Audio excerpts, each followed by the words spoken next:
Hello and welcome back to my channel. And if you're new, welcome to my channel. My name is April. I love to talk about spirituality, self-development, dropping down into our heart, leading life through heart-based consciousness, getting into a flow state, and just understanding how to create your dream life from within, how to attract your dream life to you without having to put in so much effort and so much labor, but understanding how to alchemize our internal world so that it begins to reflect back to us in the external. And this is my dog Murph. He usually gets really crazy when I start talking, and he brings me all of his toys. I know, baby, lay down. We'll play after. So that's a very common interruption is my dog. He likes to be in the middle of things. Okay.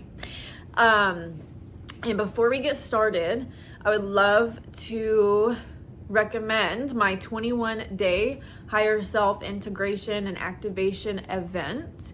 It's going to be every day starting at 3 p.m. It's probably going to be about an hour. And if you can't make the live, there will be a recording, a replay available. So yeah, that's going to be down below, helping us to activate our heart center, which is where our higher self lives, essentially, getting back in tune, activating our heart center, and then learning how to be in stillness from our heart center, noticing the difference between our higher self and our ego, and learning how to integrate that into everyday life so that you essentially begin living as your higher self. Okay, in today's video, the topic I would love to talk about today, that I really had this great insight on this, on the difference between discipline and restriction, right? And when you think about it, even like if you meditated on the word restriction and then meditated on the word discipline, they're very different energies. And when we're living from a space of restriction, we're living in lack. We're living in the belief that there are limited possibilities, and so you must restrict yourself in order to control the outcome. There's a limited amount of positive outcomes, and so you must restrict your life to reach your controllable destination. It feels safe. It feels like you kind of have a handle on things. But in doing so, you're actually living in the vibration of lack. Whereas discipline is very different. Discipline comes from the understanding that just because you want something doesn't mean it's what's best for you, right? We can want something while also understanding that it may not be a part of the higher plan. And so we're actually opening ourselves up to the possibilities through surrender. We're surrendering to our higher selves. We're surrendering to the idea that what we may want may not be leading us into alignment. When we learn how to become more aware of ourselves throughout the day by falling into that observer mode, we begin to see the higher choice. And so we can see where we may be choosing a lower path. Whereas when we can activate our higher selves, we're more able to see the higher path and see which decision will bring us to the higher path versus the lower path. And then the discipline is the understanding that what you may want is not always directing you towards what's best, aligned with the courage and strength to follow through, right? When we're operating from our ego, we're operating on this want, this need, this desire of the lower self. And so we're probably looking to receive instant gratification. We're probably looking for just like a hit of dopamine. And so we're living our entire life searching for that next hit of dopamine. This is why we have so many issues with substance abuse, and why it's so easy to fall into the habit of being on your phone all day long, and why there are so many issues with infidelity, or the list can go on and on and on and on. It's because we are living from our lower selves, from our ego, and we're just following the trail of instant gratification. We're following the trail of what's going to be the next best thing that feels amazing, and let's just do that. Let's just keep going down this path of only doing the things that make us feel amazing and give us that hit of dopamine in the moment. But what you don't see when you're doing that, because you're limiting yourself to a smaller scope of reality, you don't see that that path is ultimately leading you nowhere, right? It's kind of just keeping you trapped in this cycle, in this loop of getting a hit of dopamine and then coming down, searching for dopamine, getting a hit of dopamine, coming down, it's just keeping you trapped in the same loop over and over and over again. So you're not going anywhere, right? A circle, you're not going anywhere, but in the same circle over and over and over and over and over again. Whereas discipline brings you down a path where you can see that you're in a circle. You can see that you're trapped.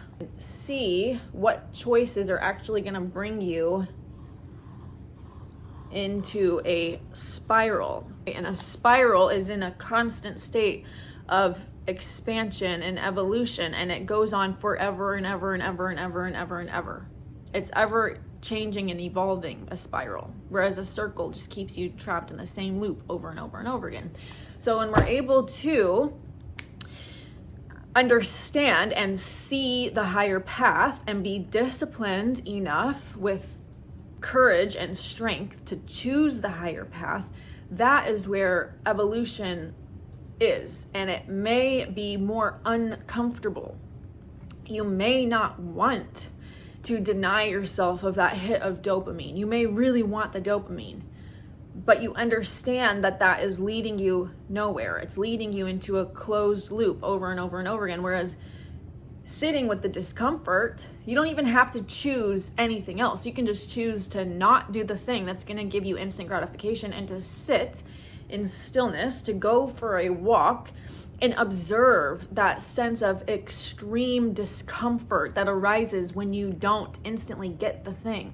You don't want to say that you're restricting yourself from something, because whenever you restrict something out of your life, it only makes you want it more.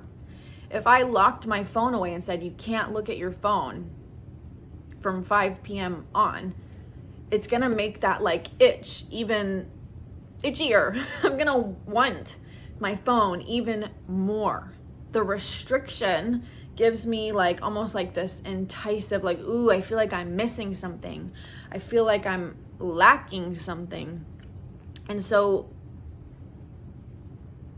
understanding that, yeah, I may slip up and check my phone because I'm not restricting it from my life.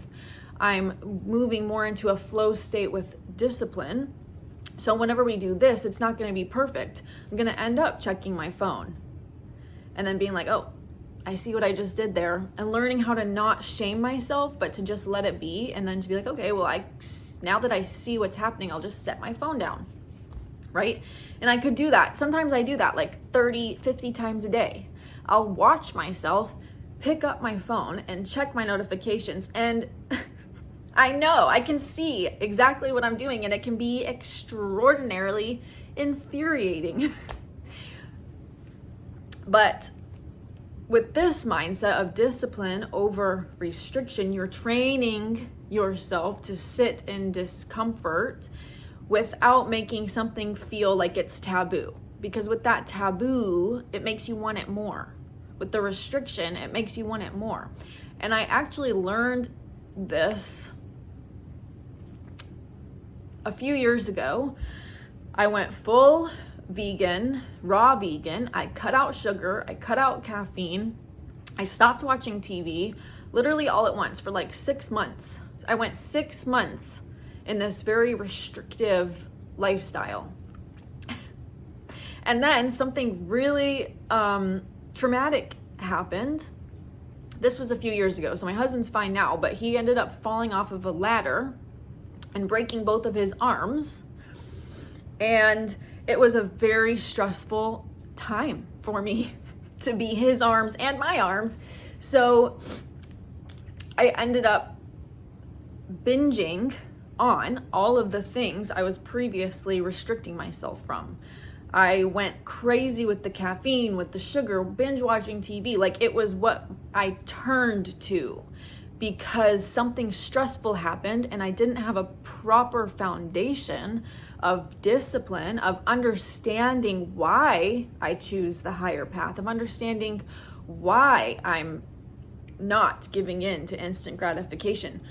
I wasn't trying to understand why. You see, I was just limiting and restricting and pushing everything away without understanding my relationship with it. I didn't understand that the reason why I turned to Netflix was because I wanted to numb feelings of loneliness, feelings of discomfort. I didn't understand that yet because I didn't allow myself to observe why I did what I did and sit with the discomfort, or to sit with the discomfort of watching me fall into a loop over and over and over again. It's just as uncomfortable to watch yourself fall into a pattern and observe you falling into the pattern as it is to choose not to fall into the pattern and to sit with the discomfort and to be still and to do nothing. Both are equally as uncomfortable. It's extremely uncomfortable and frustrating to watch yourself fall into the same pattern over and over and over again as it is to not choose the pattern, to break the loop and to sit in the discomfort of the loneliness, of the anger, or whatever it is. Both are uncomfortable. And so what I was doing was I was denying myself the understanding of why I was falling into the patterns. And so when something traumatic happened and all of my shit started coming back up, I just went full throttle back into all of these substances or whatever because I didn't have the awareness of why I was doing it previously. So it was just kind of like an instant reaction to the stress, an instant reaction to the feelings of loneliness, to the feelings of anger, because I didn't sit with and understand why I was falling into the patterns. I just went to the other extreme and pushed it all away. So the point is, when you're restricting yourself, you're denying yourself the understanding of why you fall into those patterns in the first place. You're denying yourself the gift of understanding your patterns and your ego more deeply. And that's important because the only way to truly break a cycle the healthy way and know that you won't fall back into it is by sitting with it, watching yourself be in it, and just letting it dissolve and disperse on its own, and then naturally choosing the higher path through discipline. Naturally understanding, oh, okay, I see what I'm doing here. I'm binge watching Netflix because I feel lonely. Okay, so now that I understand that the underlying feeling here is loneliness, let me just sit with this loneliness. Let me be a comforting presence to myself. Let me show myself that I have me while I go through the feelings of loneliness. And so now I'm choosing the higher path because I understand the underlying reason why I'm doing the thing that I don't want to be doing anymore. In conclusion, you like how I didn't just say the end? In conclusion, restricting yourself is only going to make you want the thing even more because you're denying the part of yourself that is in pain, You're denying the part of yourself that is in the loop, that is trapped in the loop. When you're restricting it, you're basically turning a blind eye to that aspect of yourself that is trapped in the loop. You're not actually stepping out of the loop. You're denying the part of yourself that is in the loop, therefore fragmenting yourself even further, coming into further separation with yourself. So when something stressful happens that triggers the aspect of yourself that is still stuck in this loop, it's going to scream. It's going to scream and get louder because it's like, hello, I still have a lot of feelings of loneliness over here. Just because you stop looking at me doesn't mean I'm not still trapped over here in this cycle of loneliness. So when something triggers this aspect of yourself, it's going to get louder in the sense of you're going to binge watch Netflix for the next 5 days because something triggered your loneliness. You never actually got rid of it. You just stopped looking at it, further separating yourself. Whereas discipline, through observing yourself going through the pattern that you want to break, but you're sitting with the discomfort of not being able to break it and surrendering to the fact that you're in this pattern, this aspect of yourself that feels lonely starts to feel seen by you, starts to feel understood by you because you're not abandoning it and separating yourself from it. You're coming into wholeness with it. You're looking at it. You're sitting with it as it's trapped in the cycle. So then the sense of loneliness actually disperses and you naturally begin to become more disciplined and make a new choice, breaking the cycle and now turning it into a spiral of evolution because you're not turning a blind eye to it. You're not ignoring it. You're not separating. You're coming into wholeness with it by allowing yourself to fall into the cycle while observing the fact that you're in the cycle and more deeply trying to understand why, more deeply trying to feel into your loneliness, to sit with your loneliness while in this cycle. Binge watching Netflix while simultaneously viewing the aspect of yourself that is doing it out of loneliness and comforting, telling this version of yourself, it's okay. I understand why you do this.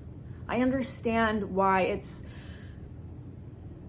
easier to watch Netflix than to face your own overwhelming sense of loneliness. I get it.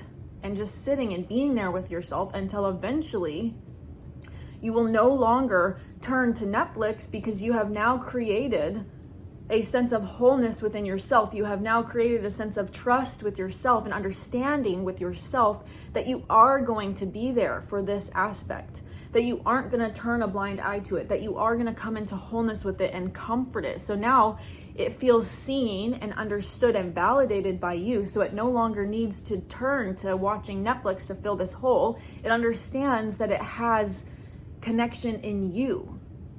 And so the next time it feels lonely, it's going to turn inward because it trusts you, therefore making a new choice, therefore evolution occurs and you begin to spiral rather than loop. Okay, so I hope this made sense. And I love you so much. Let's just take a few centering breaths.